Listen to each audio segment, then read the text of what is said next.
My Lord and my God, I firmly believe that you are here, that you see me, that you hear me. I adore you with profound reverence. I ask you for pardon for my sins, and the grace to make this time of prayer fruitful. My Mother Immaculate, St Joseph, my Father and Lord, my guardian angel, intercede for me. In the first reading, we read the battle of the prophet Elijah against the prophets of Baal. Elijah was the only prophet faithful to you, Lord, and Baal had 450 prophets. Alone he was. And of course, he could have thought that the Israelites were a hopeless case. But no, Elijah wanted to regain the faith of the people and decided, as you remember, to challenge the 450 prophets to a competition of sacrifices to the gods. They would do it to Baal and Elijah to the Lord. Now, I commented on this story in an earlier meditation, and I will add the link to the app. Elijah was motivated by the obstacles. And this is what I want to pray about with you, Jesus, today. About what to do when everything seems a bit hopeless. When after praying it seems that you, Jesus, do not listen to my prayers. When it seems that we Christians are losing not 2-1 or 3-1, but 250 to 1. When we are tempted to think that the more I pray, the worse it all gets. Poor Elijah. And yet, he was not alone. You, Lord, were at his side. Let us remember the maths lesson that St Josemaria taught. 2 plus 2 equals 4. But 2 plus 2 plus God equals infinite. So on one side, there were only 450 prophets. On the other side, it was God plus Elijah. So remind me of this, Jesus, when I get discouraged, when I see that we lack people, faithful vocations, that we're few, or we lack holy priests, or that Christians and our values are persecuted, and society is falling apart, and the bishops and the priests and even the nuns are failing.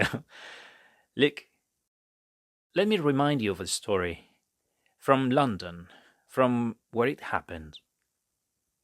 It was 1534, and the English Parliament published the Act of Supremacy, declaring the King, Henry VIII, as supreme head of the Church of England. And shortly afterwards, it forced the people to take an oath of allegiance to him. Now, out of more than 100 bishops in England and Wales, do you know how many refused? Well, I will read you now the list of bishops who refused the oath to Henry VIII. Now, number 1, John Fisher. Number 2, there was no number 2. That's it. One bishop out of more than 100. So suddenly, the entire hierarchy of the Catholic Church in these countries became one bishop, who soon became a prisoner in the Tower of London, and soon a headless corpse, and a saint, St John Fisher. So anyone could have thought that the Catholic Church was dead in England. Well, it is not. We're still alive and growing. For in the face of the challenge of Henry VIII, grew an army of faithful priests and faithful that has kept the faith to this day. So look at the number of saints we have in England and Wales in those years. Jesus, may we never forget the lesson. You allow difficulties so that we may be holier, so that we may save more souls, and we may go farther, and we may be better. Jesus, don't take away our difficulties. Just help us to overcome them. This could be a good summary of today's meditation. When you pray, Don't ask for things to be easier. Ask that you may be stronger. Remember St. Paul. He explains to the Corinthians how to humble him. God allowed what he describes as a thorn in the flesh, an angel of Satan. And he says, "Therefore I asked the Lord 3 times to remove it from me. But he said to me, my grace is sufficient for you, for my power is made perfect in weakness." So there it is. St. Paul asked you, Jesus, to take away that angel of Satan. And you said to him, "No, I want you holy, and I'm not taking temptation away from you.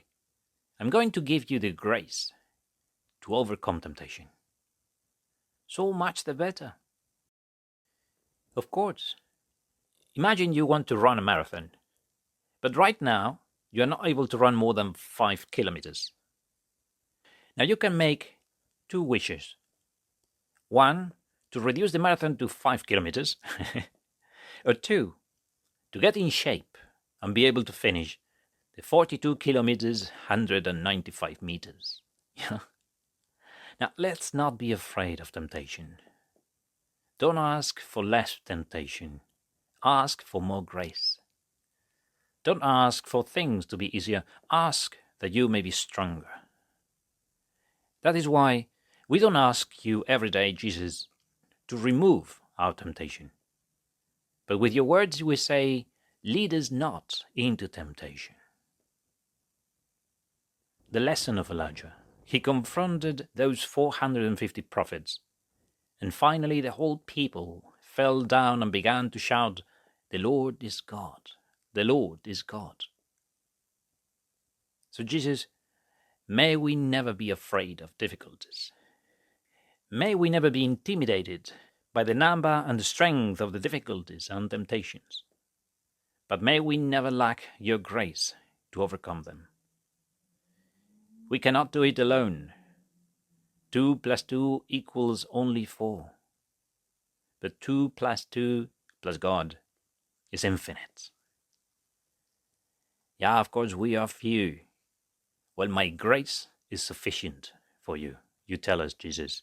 My power is made perfect in weakness. These difficulties will make me trust more in you, Jesus, in the power of your grace. I will need more grace, and when I receive it, it will make me stronger and holier. I think a lot about the words of San José Sánchez del Rio, a Mexican martyr who died at the age of 14. And when his mother tried to dissuade him from leaving home and joining the war, San José said to his mother, "Mom, it has never been so easy to earn heaven." Think about it. When we Christians find ourselves like Elijah before 450 prophets of Baal, when there is so much immodesty in the world and temptations assail you, even on the lid of a yogurt, when you feel like an Elijah in university, in your class or in your office, when other Christians throw in the towel or get comfortable and stop fighting, when it becomes so difficult, a sower of peace and joy among so many sowers of hatred, when it seems that everything is against us, think about the words of San José Sánchez del Rio. It has never been so easy to earn heaven. Jesus, you prayed to the Father for your disciples. I do not ask you to take them out of the world, but to preserve them from the evil one.